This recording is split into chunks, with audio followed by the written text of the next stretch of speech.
Hello, and welcome to MetaMoms, a polyfamily podcast. I'm Alicia. And I'm Taya. Today, we had our version of a little liquid courage before this one not because we're dressed like aliens. No, we're not embarrassed of that at all.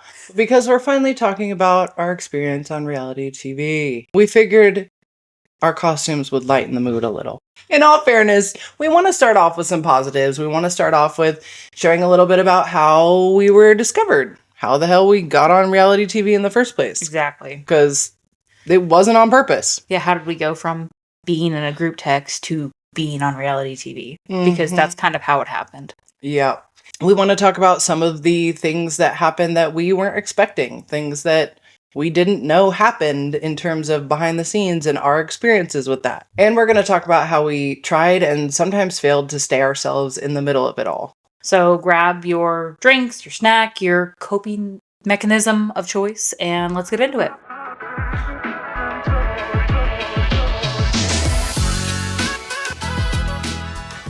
For those who are not actually watching, we are dressed as the aliens from Toy Story. The claw. That's perfect timing. It was summer 2022. And we had a producer reach out to us on Instagram, I believe. Yes. And that had said that they had worked with many networks and on many shows that we actually had heard of before. And they said that they wanted to talk about the idea of pitching our family to networks for television. And we said, well, let's have a conversation because that sounds interesting, with zero intention to move forward. We actually Googled them beforehand to make sure that it wasn't a scam or a spam type of thing, because we're like, what? No, that is an absolute joke. There's no possible way that somebody would be approaching us about that. I'm sure there was a handful of conversations.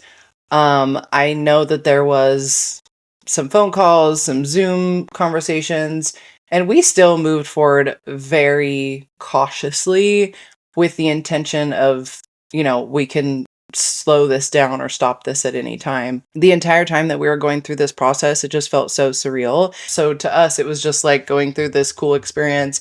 We didn't really think it was going to get picked up. We're boring. Like, we're just regular people. So the whole time we're like, yeah, we'll go through the experience. What's it going to harm? I don't think this is going to go anywhere. Yeah. So when the production company wanted to pitch us to the networks, they asked us to do our own makeup, do our own hair, pick out certain outfits. We showed them the outfits ahead of time, and then we set up like our own little camera setup in our downstairs and did interviews in our basement, in the downstairs of our house. Sorry. We just downstairs. Forgot. Okay. We set up our computer, our laptop, and our own lighting in the basement of our house, and they recorded us, and they were able to put together their own short little reel that they could pitch to networks. And the first time that we sent, or the first time that they sent off these reels to the networks to pitch us, TLC actually passed on us. And we were told that we would know in 6 to 9 months if they were going to then send the camera crew out to see us to do a 2-day long shoot. And if we got the 2-day shoot, then they would take it back to the network, and it might take another 6 months or longer before we would know if we had a show. And so it was a really long process to find out if it was even going to be a show or not. Right. And our lives were changing so much in that time. It was really hard to know where we were going to be at, what... We had 4 kids at the time. We had 4 kids, and they were a lot younger, and yeah, it was each step felt so like just a baby step in that direction, and so it felt harmless, and then eventually things picked up. Because every step of the way we kept saying, what's the worst that can happen? No. Every step of the way we kept saying, we're like, well, we don't have a show yet. What if this is just one step forward, like we can always say no. Yeah, we weren't in a contract. We're not in a contract. We're not in a contract. So we could always, we could always say no. We could always turn it down. We don't have a show yet. We don't know what could come of this. Yeah. So the first time when TLC passed on us, we actually didn't know that they had passed on us. We weren't told right away. And we had an article that we had interviewed for today.com. And actually that was one of my favorite interviews. I really enjoyed the person who interviewed us. I felt like they did a good job. Yeah, they did a fantastic job. And I just felt like that person really wanted to actually know more about us and our dynamic and how we raised our kids. And it was just a really fun article to do. And it actually got a lot of traction. We got a huge boost in following, and we were told later on that it was on the news. Yeah, it was on the news. We had interviews in other countries on their news, like live interviews in Australia. That one was wild. Doing an interview for an Australia morning show at 5 p.m. here. It was so weird. And we had to sit there and watch the show, and then they would tell us when we were about to go on through the TV. It was crazy. Yeah. That one was fun, but weird. But people would be tagging me on my social media saying, "Oh my gosh, I saw you here on these things." Like we started getting recognized in stores and stuff just for in our small community. And we had said our motto in all of this was that we wanted to take every opportunity that made sense that could continue to shed a light on polyamory and share positivity and love and light and be there for people. So we did feel like we had this opportunity and we needed to take it because we were trying to do right by our community and we were trying to normalize polyamory. Because that was the feedback we were getting in person too. And even in our small community and surrounding communities is that we got thanked for being brave and putting ourselves out there and being authentic and not hiding how we live our lives. And so we thought the broader audience that could see that, the better. So we had this opportunity of being able to put that on a bigger platform. Yeah. And you can say all you want, let's just get this out of the way. There's so many people who are like, you dumb shits. It's reality TV. What the fuck did you think was going to happen? Listen here. Okay. You talk to those producers and try not getting swindled into this. Okay. They're first very good at their job. First of all, the production company and our crew that we worked with were amazing. They were so sweet to us. I have trust issues. So after all this, it's a struggle. But I tried to do it ultimately, we made lifelong friends out of some of those people, and we wouldn't have made it through all of this without their kindness and graciousness. And absolutely, they were so encouraging and not in a fake way, just so genuine. And they saw how genuine we were and how much we had good intentions that we wanted to share with the world. And so they were just fantastic, and we're really thankful for them. So.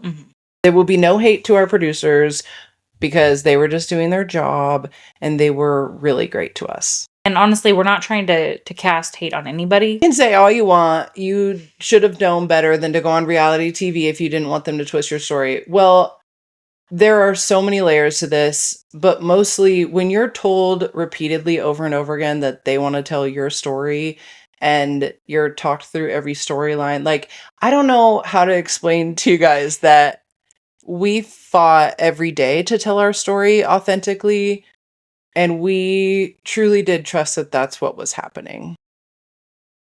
Yeah. We knew there was going to be dramatization, that was never a question, but the way that it aired through such a monogamous lens, and I know for some people this might be hard to understand, but for us, the reason it didn't feel authentic, and I feel like this is important just to note before we move forward, is that the things that we're focused on, like the guys fighting or jealousy or blood type, are all things that are important in monogamous society. And those things are not what's important to us. And I can't tell you how many times that we said that. And no matter how many times we said it, that's all they wanted. And it's not relatable for us. It's not. It goes against a lot of the things that we really value and hold core to our morals. And so it was a struggle. Yeah. I have never struggled so much with feeling inauthentic. And that was before the show ever aired. I was absolutely torn up by how, just by the entire process, because of the fact that it takes 1 to 2 hours to set up every scene once you're on site, because you have to research every place you go to get permission to film there. And sometimes that means driving an hour to shoot somewhere that's relevant to the scene because nobody will let you shoot there. They're tearing apart and rearranging restaurants while they always put everything back. They're very, very respectful. And they paid for everything while we were on camera and all that. But imagine that you are needing to shoot a scene at a restaurant and you have to have everything in a very certain setup. You're probably going to be there for multiple hours to make sure you're getting all of the content that you need and hopefully still being able to eat something. And then afterwards, you might have to shoot a couple of interview questions, both people that were in the scene or however many people were in the scene. And then you're driving back afterwards. And that's just one scene that may or may not even make it into. And there were many an episode scenes. Many. And we're going to have a whole episode dedicated to telling you about those scenes that didn't air, baby. We're bringing in the guys and we're doing a whole thing. At least that's the intention for now. Yes. It's hard to get us 4 parents in one place. We're trying. Anyways, we're jumping around a little. There is so much. This is not going to get covered in one episode. Absolutely not. We're trying to keep things positive and light. There was positive things. They paid for everything we did while on camera. That was cool, including grocery shopping. It was all of our meals during that time. Lots of takeout in our small town, which got a little repetitive, but we're appreciative. We had a housekeeper. Yep, we had a housekeeper every other week. Every other week. It definitely helped. Yeah. And we felt spoiled, and that'll probably never happen again, but it's fine. We loved it while it was happening. Yeah, so getting some new wardrobe items. That was cool. But however, we did do the outfitting when I was freshly 2 weeks off of a C-section. So that was a little hard. We did set a hard boundary that we wanted 2 weeks as a family. So we took 2 weeks, but that was it. And then it was go time, baby. Yeah. And even before we started filming, it was, okay, well, we need to get network approval on your interview outfits and your makeup look and all that. So then we had like this practice run in our house to do all of that, where we have to stand in multiple different outfits. And there's a ladybug on the mic. Oh. Hello, ladybug. Anyways, I feel like it waved at me. So it was like 4 hours of us trying on outfits. Yeah. Getting our makeup done by the makeup artist. She's teaching us how to do our TV makeup. They fucking hated our eyelashes. And I know some of you hate them. Leave it alone. Okay. We went to bat about it. So they had already asked me to change my hair. If you've been following us for a while, you know that when TLC picked up the show and they wanted the 2-day little trial video, they said, TLC has asked you to change your hair, because my hair was rainbow at the time. Again, strike one for authenticity going down the drain. I cried immediately. I was very upset, but I was like, you know what? If this is the hoop I have to jump through to be able to do something bigger for our community, call me stupid all you want. Okay. I get it. All right. But it felt like a sacrifice that I was willing to make, even though I had a really hard time with it. So I did that, and they paid for me to get it done. But I had just put pink in my hair. Yeah. So she had to dye her hair back. I had to take my piercings out every time we shot. I had to take my septum ring out, and I forgot at least 2 times and had to reshoot the entire scene. It was devastating. My postpartum was so bad, and I was so embarrassed, and just like, all I did was fucking cry. You think she cried, but me behind the camera, a disaster at all times. I just cried on camera. Once we got picked up for the 2-day shoot, the production company flew out here. They met with us the night before we started shooting, took us out to dinner. We talked about all the different logistics about things. That was fun. That was fun. We enjoyed that, and got to go to one of our local restaurants. enjoy supporting local. So as much money as we could put back into like our local community. I really tried. Order the steak. Okay. I'm like, oh, appetizers, main meal, dessert, drinks. They're buying the guys t-shirts that are like $60. For those of you who have asked if the money's worth it, though, no, absolutely not. Mm-mm. It came down to about 10 cents an hour when you factor in everybody in our family and the time spent shooting. Yeah. And that was us pushing to get that. Mm-hmm. So we shot with them for 2 days. That was mostly in our home.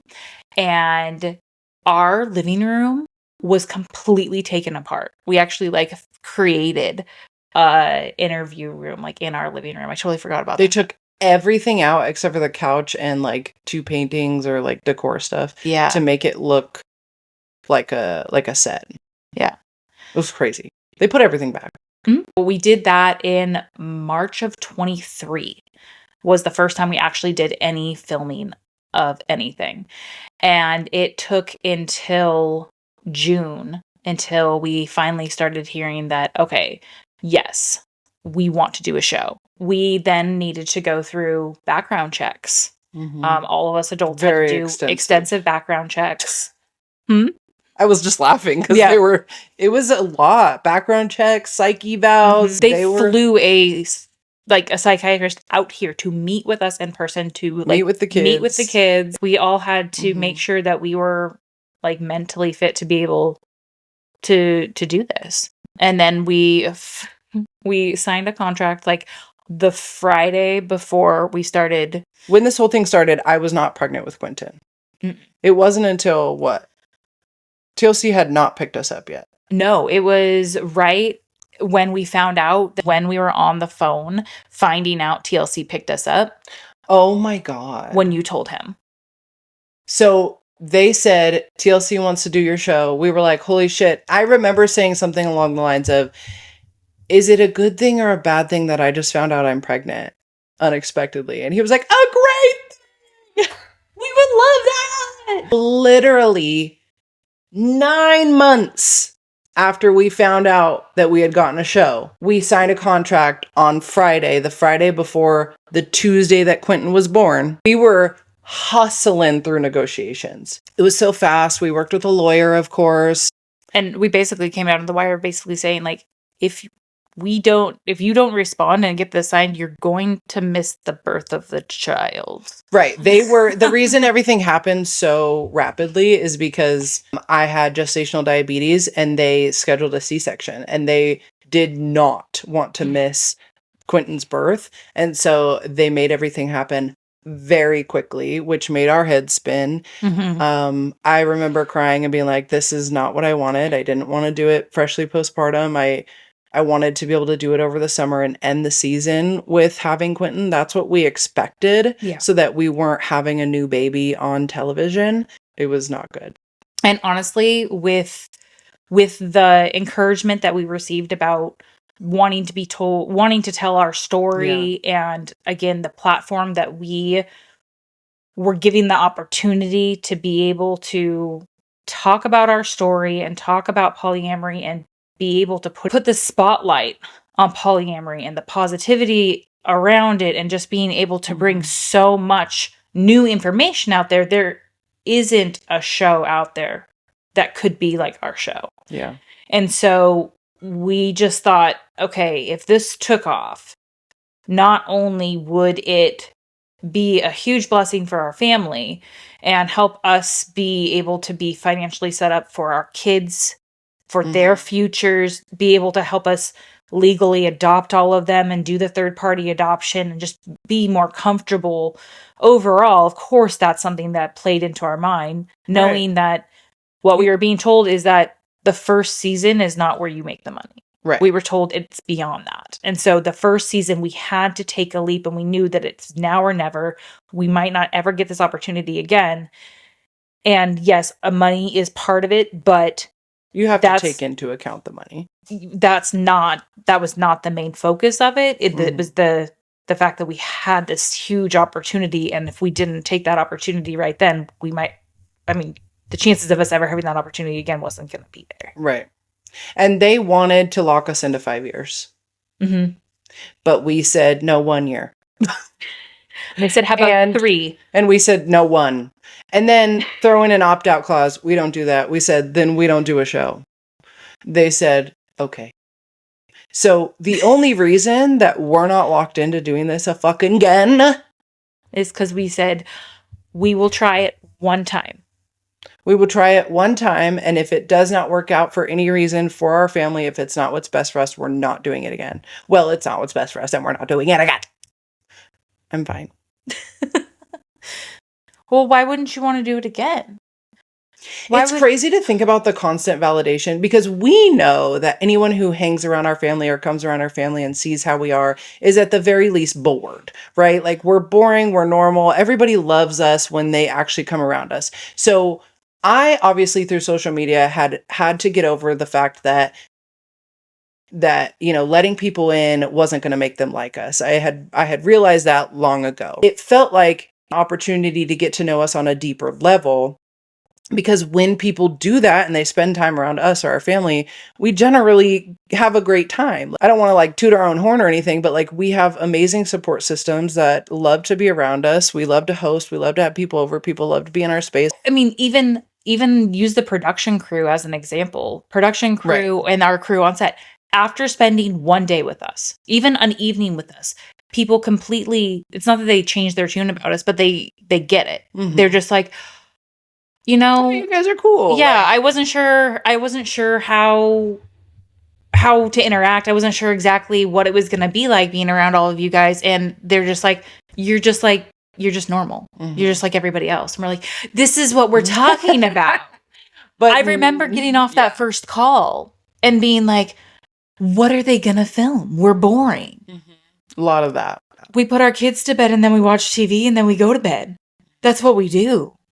And now we film podcasts in alien outfits, but it is 9:00 at night. Yeah. On my birthday. That's what we do. Last year on my birthday, we were in yacht tubs, so. No, we were in Disneyland last year. Oh, 2 years ago. 2 years ago, we were in a yacht tub. Oh my God. 2 years ago, we were in a yacht tub for my birthday. That was cool. We got to do yacht tubs. That's like $400. See, okay, we did a lot of cool stuff. Totally. We did. Totally. Not everything was terrible. Mm-hmm. And that's what we're trying to say. We did have a lot of fun too. And I'm grateful for being here and being able to tell our story and all that. Yes. But we did bring a lot of light to polyamory. Just not always the best light. We're going to talk about the scenes that didn't get aired, but they didn't even send Sean and I on a date. We asked about it the entire season, because early on I was like, it seems like we're focusing a lot on the newer relationships, the non-spousal relationships. And they were like, no, we're going to do your date next week. And it just kept getting pushed. And then we ended up doing a home date that got cut. And Tyler's and my date got cut. Right. Weird. I know. And yours and Sean's other date got cut. I was on a date.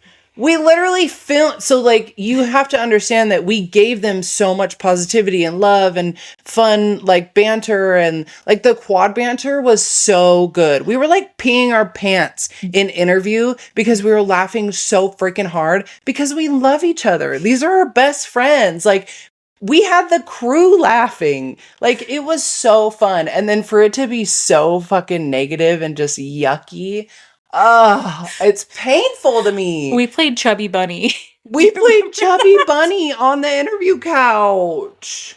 It was disgusting. It was so gross. Ugh. We're totally jumping around a lot. Yeah. I'm so sorry, but it's a brain dump for now, and then we'll organize later. So we signed the contract on a Friday. They came out Saturday, right? Yeah, Saturday morning. We met them at the nail place. We met them at the nail place for the very first time. We got there, we parked, we met everybody, we got mic'd up, we got back in the car, we drove around the parking lot, we parked again and act like we were coming. I forgot that we have to do that every time. Every fucking time we go in. You had to re-enter every time after you got mic'd. We only filmed on weekends.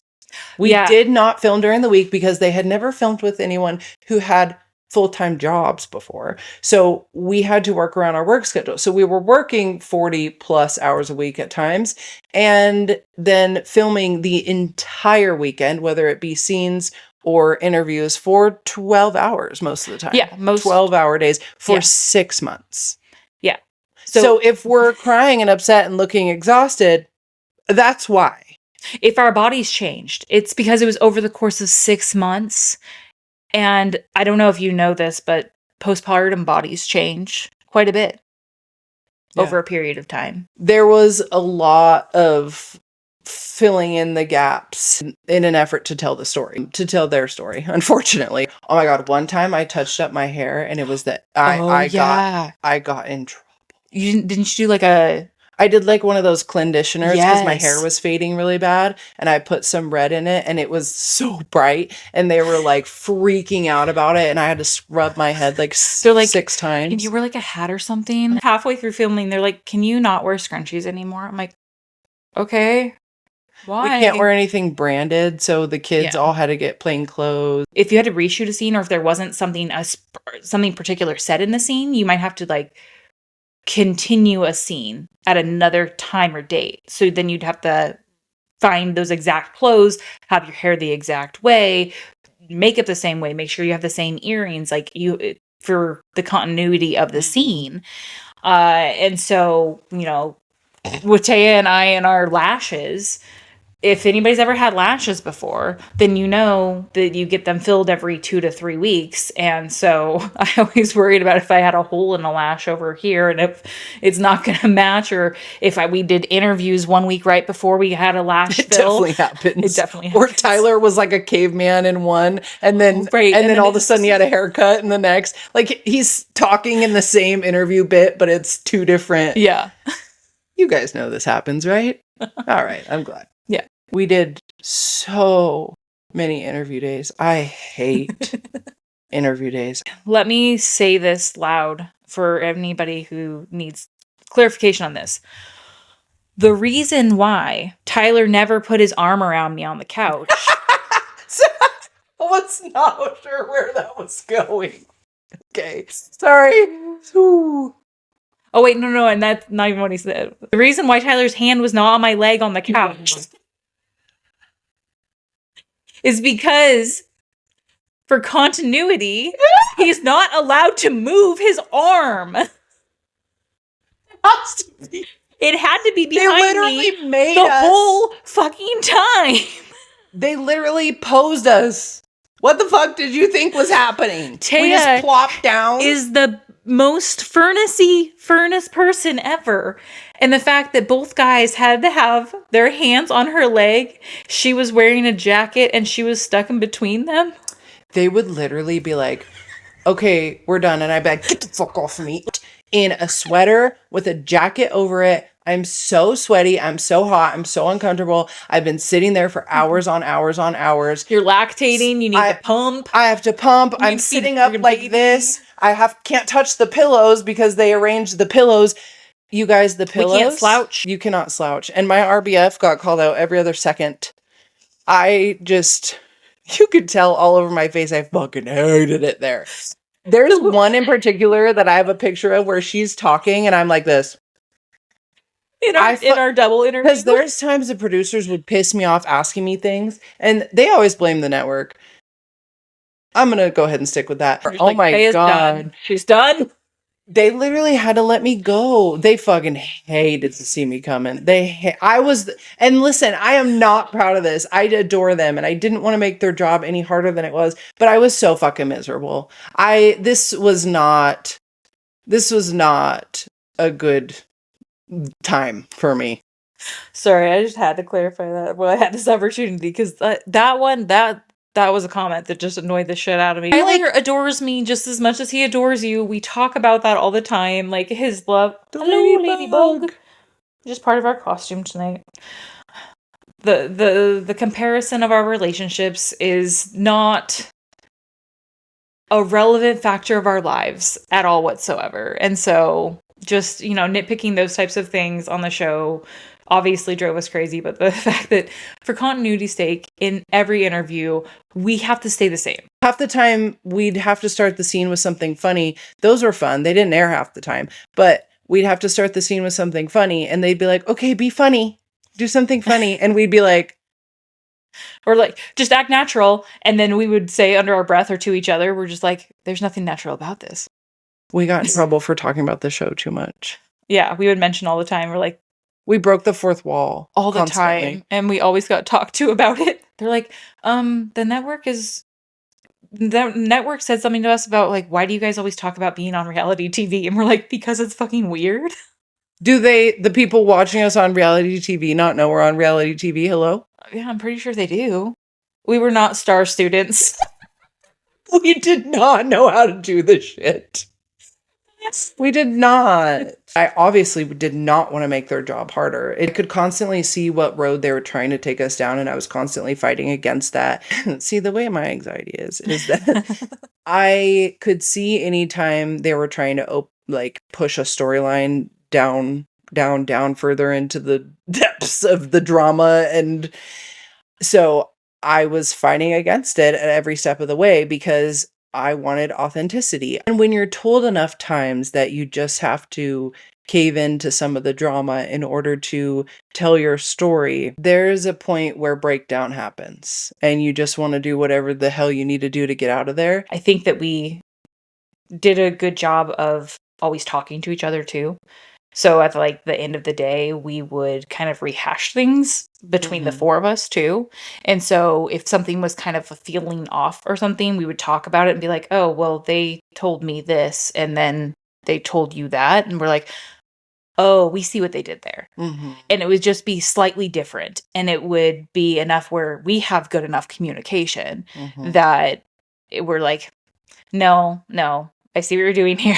And this is not what we're about. I think we could probably do an entire episode about like watching ourselves on TV, but oh gosh, yeah. I was watching one of the episodes and it was the one where the guys are fighting really bad. It's like the climax of it all. They were cussing at each other and I looked at that because obviously I wasn't there for that. It was just them two and they had gone out to lunch or whatever to film this scene and we don't get to go with them.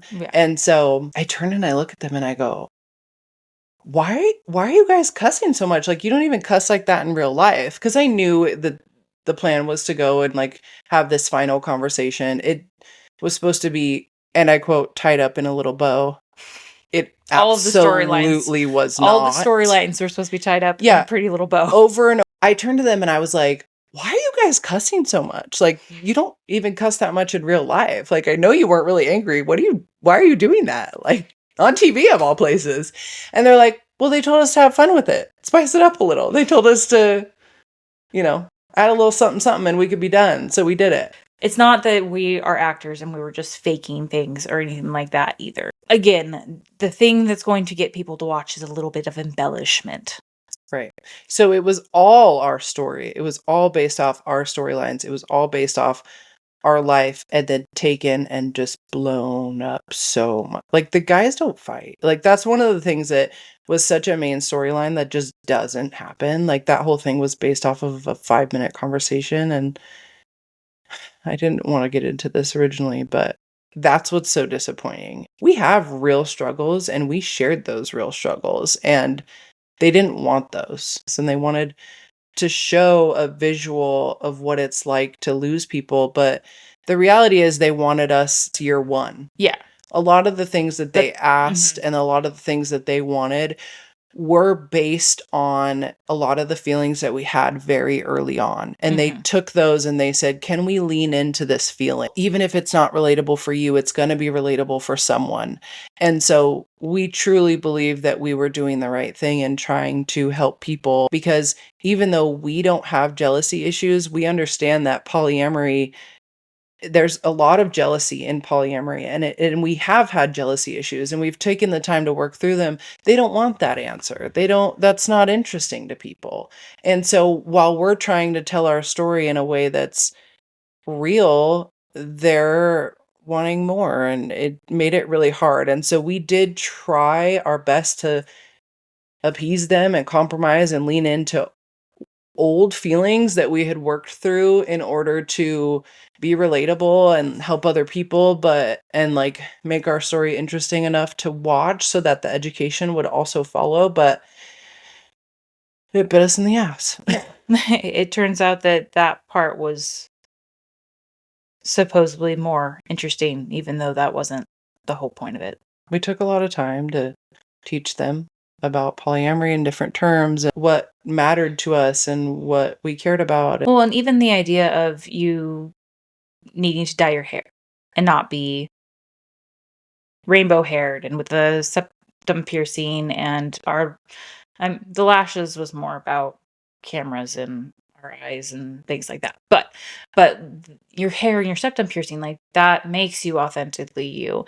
And we were basically being told that you need to look more relatable. You need to look like Palatable. You need to look like the girl next door. You need to look like somebody's cousin so that they could see themselves in you. And if you get a season 2, you could have whatever color hair you want because now you're you and people know who you are and now they're getting to know you better and it makes sense that you have that color hair. We don't want people to look at you and say, well, of course those freaks are polyamorous. Look at them. I wish that wasn't a direct quote. Right. I was just going to say, like, that's exactly what was said.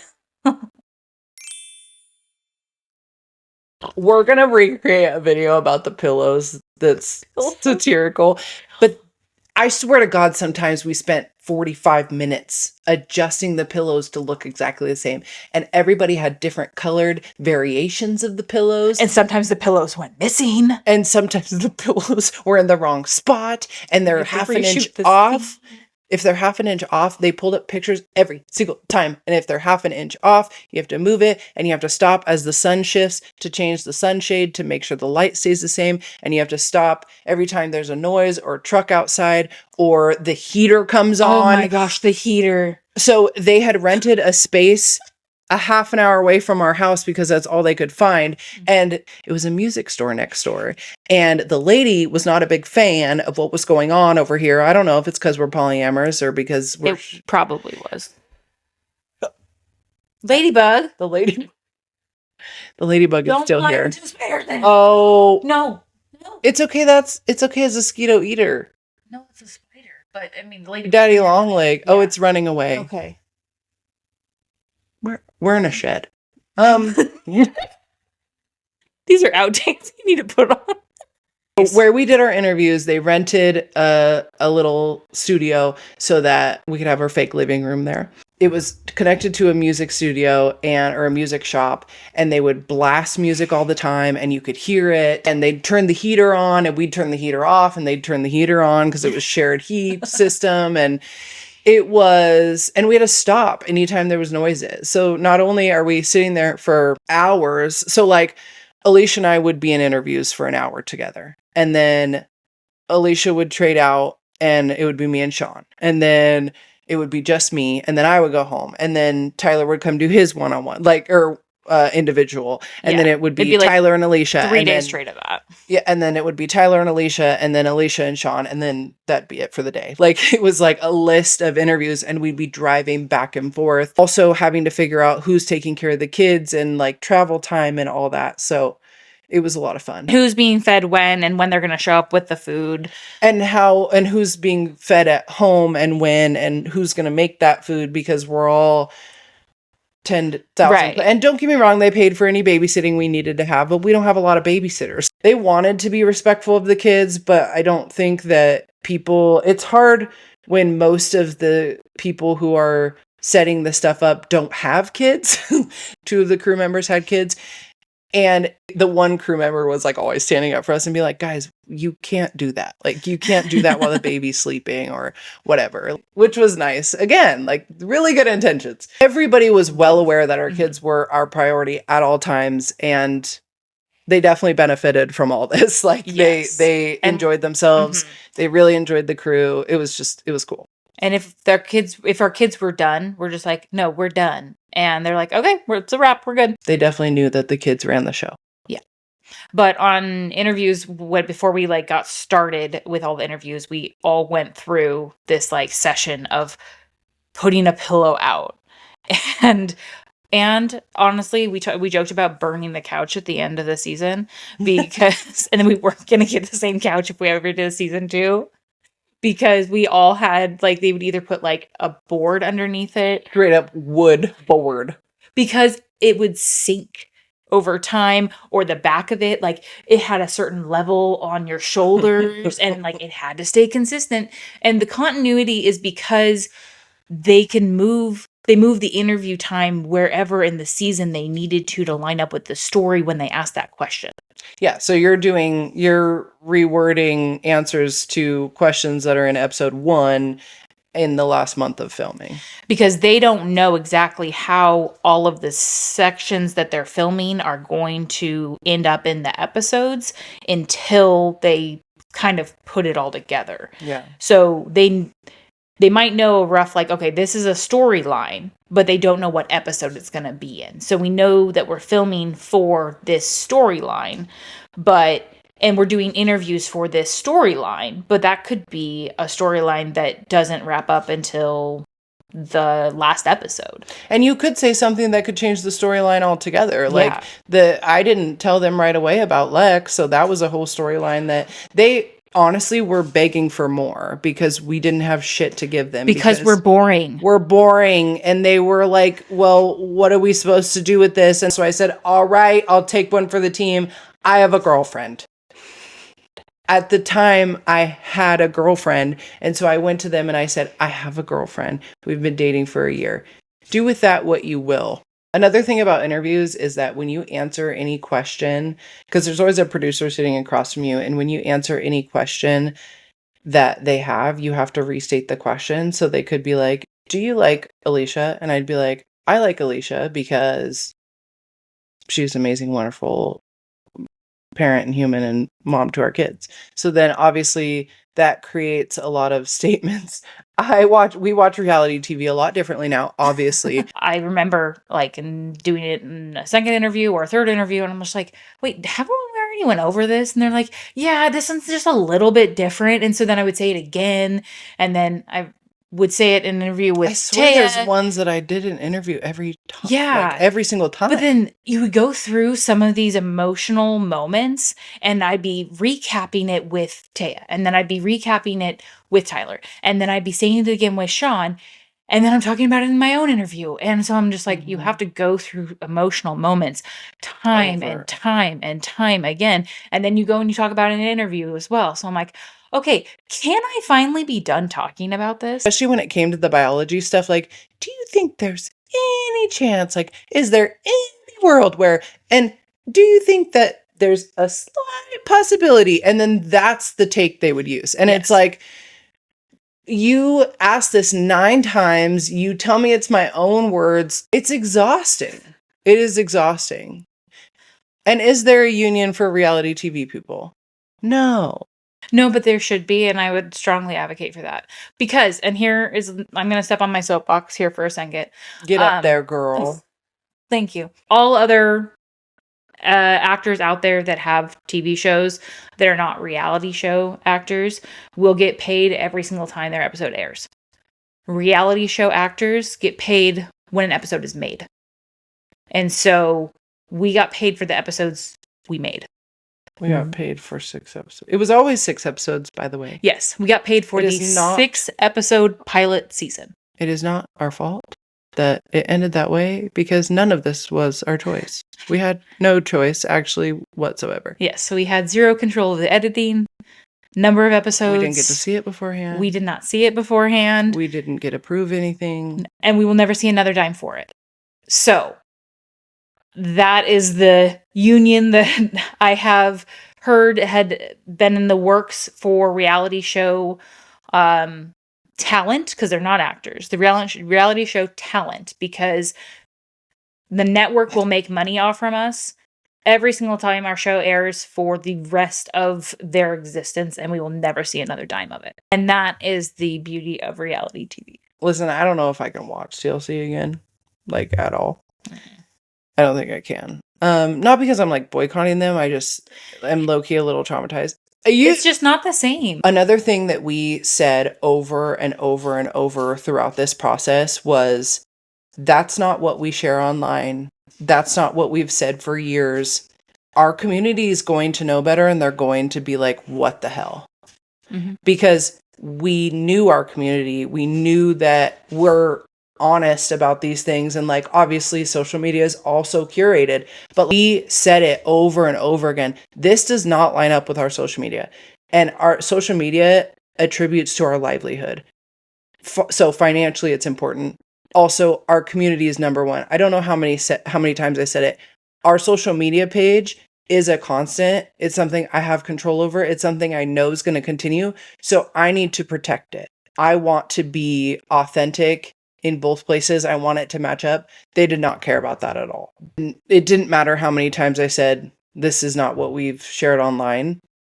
It didn't matter.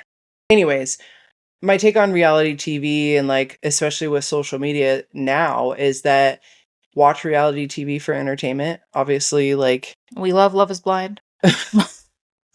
but understand that every person on those shows that's what they are. They're people who were in sometimes hard and exhausting and weird and challenging and completely out of their element. You're seeing clips of them, you're seeing curated conversation, you're seeing, and when it comes to the social media stuff, when I see reality TV stuff being posted on social media or like people being disruptive to other people's lives, I just think not perpetuating it is the way to go. And I've always said, like, gossip with your friends. Spreading rumors about how someone feels about their marriage. Like, Alicia and Tyler could be completely fine in their marriage, but the rumor mill online constantly discrediting their relationship and saying that it's, less than and whatever, that's what's detrimental. That's the shit that's going to cause issues. Like, that causes insecurity. If I wasn't so secure with my relationship, I could have let that get under my skin, but I know better than that. I agree with what you're saying with like gossip with your friends. Taya and I, we see some of these things. We see headlines on social media, and her and I will talk about it. But we're talking about them as characters. Yeah, we're talking about their characters. We're not going on social media and attacking them, labeling them or anything, because we don't know them.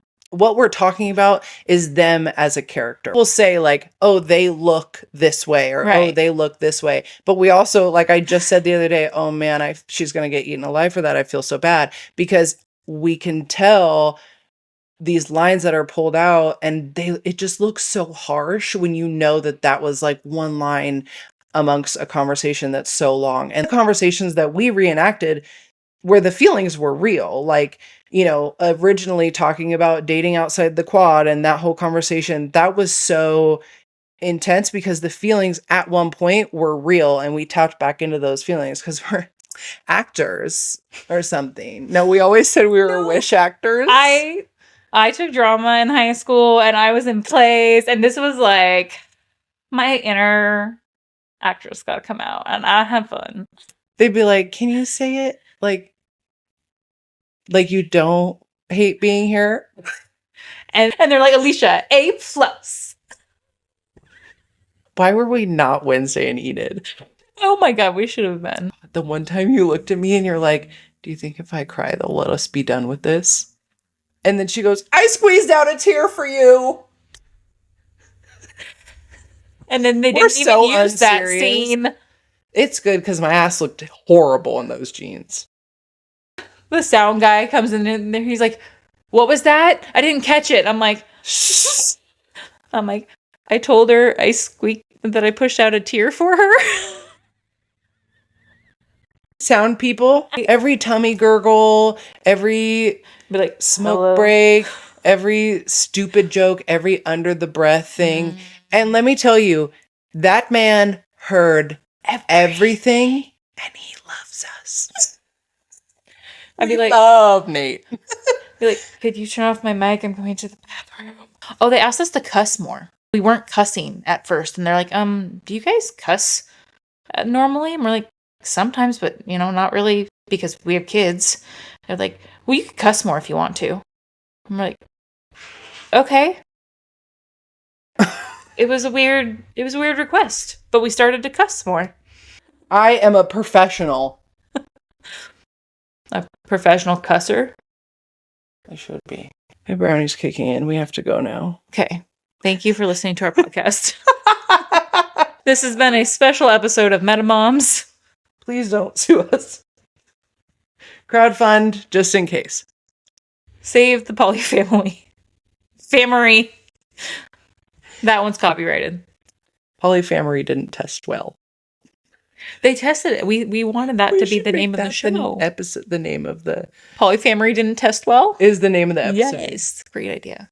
Through lots and lots of therapy, time, conversation, lots of nice messages and strangers who are just so sweet. We have reframed this experience to focus on the positives, as you can hear in this last hour of yapping. We're completely healed now. And we've learned that we did something brave and we put ourselves out there. And that is what matters. And maybe not all opportunities should be taken. You know what? We wouldn't be here right now. That's true. Making this hilarious podcast. Yes. We also said that no matter what, good or bad, whatever came of this experience. It was bad. That it was going to be an experience. And that it was. Because how many people can you say filmed a reality TV show? We have great stories, and I fear we have only just grazed the surface. Yeah. We've got a lot more stories where those came from. So thank you for listening to our story told our way. If you enjoyed today's episode, please share it with somebody who you think would like it too. Comment, subscribe, do all the things that help support our family and helps us find time to make this content for you guys. Thank you for being a safe space as always and letting us share our story and feel so comfortable doing so. We can't wait to see you in the next episode. Bye.